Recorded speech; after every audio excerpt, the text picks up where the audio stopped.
విద్యార్థులకు హాయ్, తల్లిదండ్రులకు నమస్తే. నేను మీ చిన్న కించు, జిమ్ స్కూల్ జగిత్యాల. ఈరోజు మంచి మనిషిగా ఎదగడం ఎలా? ఒక విద్యార్థి దశ నుంచి కొన్ని మంచి లక్షణాలను మనము అలవరుచుకున్నట్లయితే ఒక అద్భుతమైనటువంటి ఒక విలువలతో కూడినటువంటి మంచి మనిషిగా ఎదగడానికి అద్భుతమైనటువంటి అవకాశాలు ఉన్నాయి.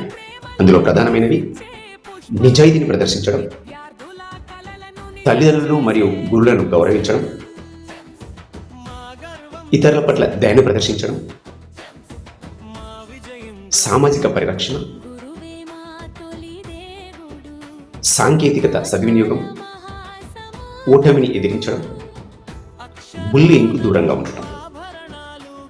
నిజాయితీని ఏనాడైతే ప్రదర్శించడం అనేటువంటి అలవాటు చేసుకున్నామో అది కాస్త ఒక ముఖ్యమైన అంశంగా మారిపోతూ నిజాలు మాట్లాడేటువంటి అవకాశం ఏర్పడుతుంది.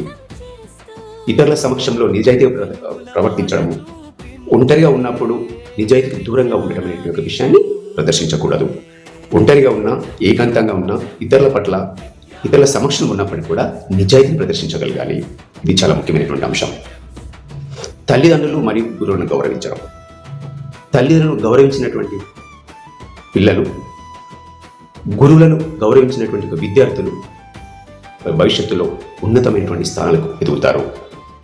ఇతరుల పట్ల దయను ప్రదర్శించడం, ఇతరుని ఇబ్బంది పెట్టకుండా దయతో వీలైతే సహాయం చేయడము, చిట్టి చివరికి మాట సహాయం చేయడం అనేటువంటి కూడా ఆ యొక్క మంచి దయను ప్రదర్శించడానికి ఉదాహరణ నిలుస్తుంది. అలాగే సామాజిక పరిరక్షణ.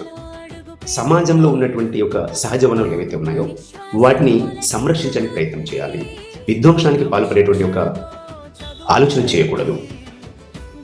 సమాజం ఏనాడైతే ఏకాంతంగా సమతుల్యతతో సజావుగా ముందుకెళ్ళగలిగిందో అప్పుడు అందులో ఒక మంచి భాగంగా మనము బ్రతకడానికి అవకాశం ఏర్పడుతుంది.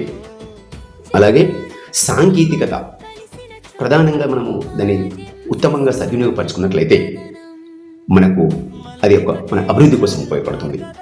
సద్వినియోగంలో భాగంగా అనవసరంగా మనం సమయం వృధా చేసుకోకుండా ఆ సాంకేతిక పరిజ్ఞానాన్ని మన యొక్క విద్యాభివృద్ధి కోసం వాడగలగాలి. మన యొక్క పాఠ్యాంశాలకు సంబంధించినటువంటి అంశాలని మనం కాస్త అవసరాన్ని బట్టి ఉపయోగించుకోగలగాలి. సాంకేతిక పరిజ్ఞానాన్ని దుర్వినియోగపరచకూడదు. ఇతరుల పట్ల మన సాంకేతిక పరిజ్ఞానాన్ని ఉపయోగించి దురుసుగా ప్రవర్తించకూడదు. దాన్ని దుర్వినియోగపరచుకున్నప్పుడు మన యొక్క అభివృద్ధికి అనేటువంటి ఆటంకం నిలుస్తుంది. ఓటమిని అంగీకరించడం. ఓటమి ఎదురైనప్పుడు ఇబ్బంది పడకుండా సహనాన్ని ప్రదర్శించడం.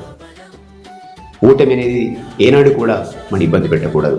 మంచి జరిగినప్పుడు, విజయం సాధించినప్పుడు సంతోషపడటము, ఓటమి పాలైనప్పుడు బాధపడటం అనేటువంటి దానిపైన మనము చాలా ప్రయత్నం చేసి, కసరత్తు చేసి మనం సహనాన్ని ప్రదర్శించినట్లయితే అది ఒక ఉత్తమ విలువ నిలుస్తుంది. బుల్లింగ్కి దూరంగా ఉండటం అనగా పేర్లతో, వ్యక్తుల యొక్క ఆకారాలతో, వర్ణాలతో ఏదో రకమైన ప్రత్యేకమైన పేరు పెట్టి దూషించడము, ఇబ్బంది పెట్టడము అనేటువంటిది చేయకూడదు. ఇతరులు మనం ఇబ్బంది పెట్టినట్లయితే మనము వెంటనే మన తోటి వారితో పంచుకోవడం, పాఠశాలలో ఉపాధ్యాయులతో పంచుకోవడం, తోటి విద్యార్థులతో సంభాషించడం, ఇంటి దగ్గరికి తల్లిదండ్రులకు తెలియజేయడం, వెంటనే దాని నుంచి దానికి పరిష్కార మార్గాన్ని వెతుకోవడం అనేటువంటి చేయగలగాలి. ఈ రకమైనటువంటి అంశాలను మనము తూచా తప్పకుండా అమలుపరిచినట్లయితే ఒక మంచి విద్యార్థిగానే కాకుండా, ఒక ఉత్తమమైనటువంటి విద్యార్థిగానే కాకుండా పాఠశాల నుండి మన యొక్క మంచి వ్యక్తిగా తయారై బయటకు వెళ్ళిన మనం అవుతాము.